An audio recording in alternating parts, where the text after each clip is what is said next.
여러분, 성경 하면 딱 뭐가 떠오르세요? 아마 두껍고 뭔가 좀 거룩한 한 권의 책을 생각하실 텐데요. 그런데 만약 그게 사실은 천년이라는 어마어마한 시간 동안 지어진 거대한 도서관이라면 어떨까요? 자, 오늘 저랑 같이 그 놀라운 건설 현장으로 한번 들어가 보시죠. 바로 이 질문, 이게 오늘 이야기의 핵심입니다. 그 옛날 양피지의 파피루스에 흩어져 있던 그 수많은 두루마리들이 어떻게 딱 한 권, 우리가 아는 성경에 됐을까요? 우리는 그냥 하늘에서 짠 하고 떨어지는 완성본처럼 생각하기 쉽잖아요. 근데요, 전혀 아닙니다. 그 뒷이야기는요, 생각보다 훨씬 더 드라마틱하고 또 인간적인 이야기로 가득 차 있어요. 네, 바로 이겁니다. 쓰여진 게 아니라 지어졌다.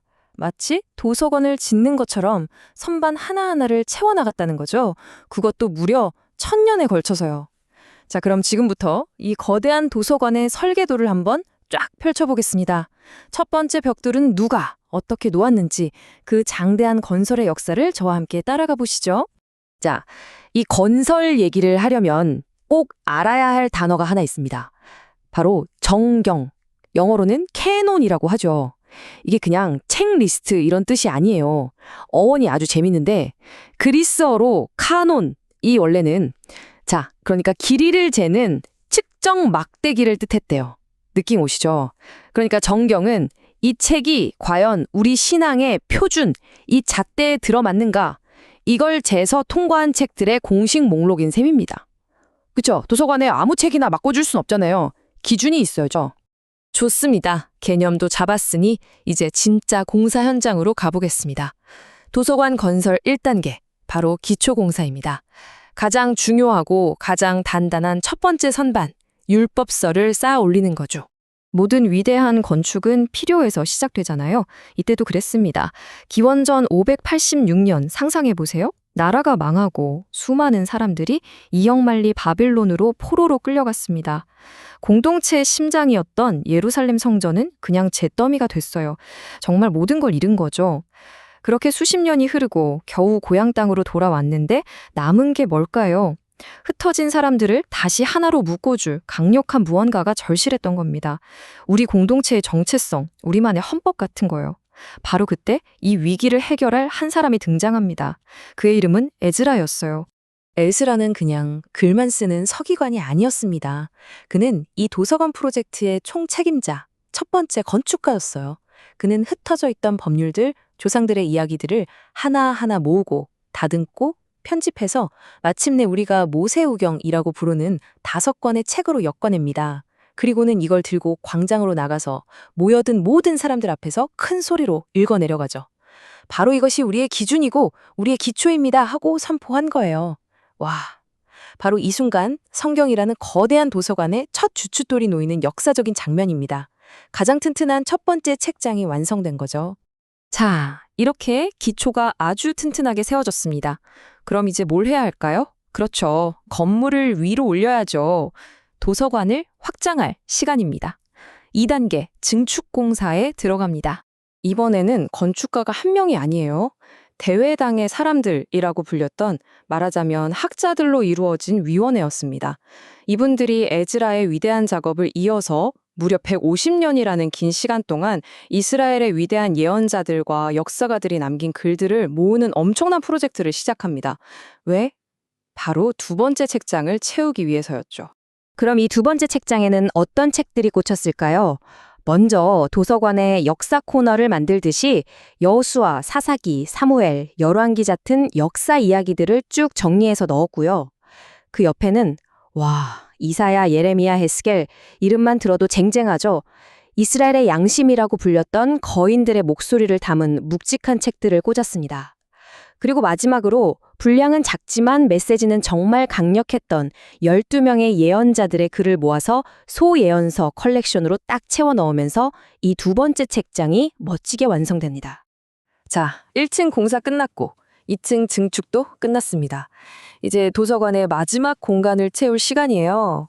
그런데 이 마지막 책장이요. 가장 말이 많았고 가장 뜨거웠고 그래서 가장 오랫동안 비어있던 곳이었습니다. 이 세 번째 컬렉션을 성문서, 그러니까 거룩한 글들이라고 부르는데요. 사실상 앞서 봤던 율법이나 예언 카테고리에 딱 들어맞지 않았던 다른 모든 중요한 글들을 모아놓은 곳이라고 보시면 돼요. 뭐랄까, 기타 폴더 같은 느낌? 하지만 그 안에는 시, 찬양, 인생의 지혜 같은 보물들이 가득 들어 있었죠.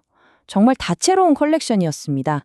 그런데 이 마지막 책장을 채우는 과정이 진짜 순탄치가 않았습니다. 거의 전쟁이었어요. 이 책을 넣어야 되나 말아야 되나? 이걸 두고 엄청난 토론이 벌어졌거든요. 가장 대표적인 게 바로 전도서예요. 헛되고 헛되며 모든 것이 헛되도다. 아니 이렇게 시니컬한 책을 어떻게 성경에 넣냐? 이단 아니냐? 이런 반대가 엄청났다고 합니다. 그런데 결국 어떻게 됐을까요? 그래도 이건 지혜의 왕 솔로몬이 쓴 글 아니냐는 아주 강력한 전통의 힘으로 결국 반대를 누르고 가까스로 책장에 꽂히게 됩니다. 논란의 주인공이 전도서만 있었던 게 아닙니다. 남녀 간의 뜨거운 사랑을 너무나 솔직하게 노래한 아가서. 이게 어떻게 거룩한 책이냐? 너무 야하다. 이런 비판을 받았고요. 또 에스더서는요. 신기하게도 책 전체에 하나님이라는 단어가 한 번도 안 나와요. 그래서 또 자격 논란이 있었죠. 이런 논쟁들을 보면 뭘 할 수 있을까요? 이 도서관이 그냥 쉽게 뚝딱 지어진 게 아니라 정말 수많은 사람들의 치열한 고민과 토론에 거쳐서 완성됐다는 걸 보여주는 생생한 증거인 셈이죠. 그럼 이 길고 긴 논쟁은 도대체 언제 끝이 났을까요? 정말 놀랍게도 그 시점이 기원후 90년경입니다. 예수님이 오시고도 한참 뒤죠. 얌야라는 곳에 학자들이 모여서 회의를 열고 마침내 최종 목록을 다수결로 결정합니다. 네, 투표로 정한 거예요. 정말 대단하죠? 이렇게 거의 1000년에 걸친 대장정이 끝나고 드디어 구약성경이라는 도서관의 마지막 책장이 채워지게 된 겁니다. 자, 드디어 도서관이 완공됐습니다. 이야기가 여기에서 끝나면 참 좋겠죠. 그런데 진짜 재밌는 반전은 지금부터 시작됩니다. 알고 보니까요. 이 도서관이 버전이 하나가 아니었어요. 여러 개였습니다. 무슨 말이냐고요? 당시 사람들이 다 똑같은 구약 성경을 읽고 있었던 게 아니라는 겁니다. 자, 이 표를 보시면 그 차이가 한눈에 들어올 겁니다. 조금 복잡해 보일 수 있는데 저만 따라오세요. 제가 쉽게 설명해 드릴게요. 먼저 사마리아 정경을 볼까요? 이분들 도서관은 아주 미니멀합니다. 딱 첫 번째 책장, 그러니까 모세오경 5권만 진짜 우리 성경이라고 인정했어요. 다른 건 쳐다도 안 봤죠. 그다음 팔레스타인 정경, 이게 바로 우리가 지금까지 살펴본 율법서, 예언서, 성문서 3단 구조의 도서관입니다. 팔레스타인 본토에 있던 유대인들의 표준 버전이었어요. 오늘날 대부분의 성경이 이걸 따르고요. 그런데 마지막 알렉산드리아 정경을 보세요. 이집트의 알렉산드리아에 살던 유대인들의 도서관인데 규모가 훨씬 큽니다. 왜냐하면 팔레스타인 버전에다가 몇 권의 책을 더 추가했거든요. 우리가 보통 외경이라고 부르는 책들까지 자신들의 공식 도서관 목록에 포함시켰던 겁니다. 아니, 같은 신을 믿는 사람들인데 왜 이렇게 도서관 책 목록이 다른 걸까요? 그 답은 바로 문화에 있었습니다. 생각해보세요.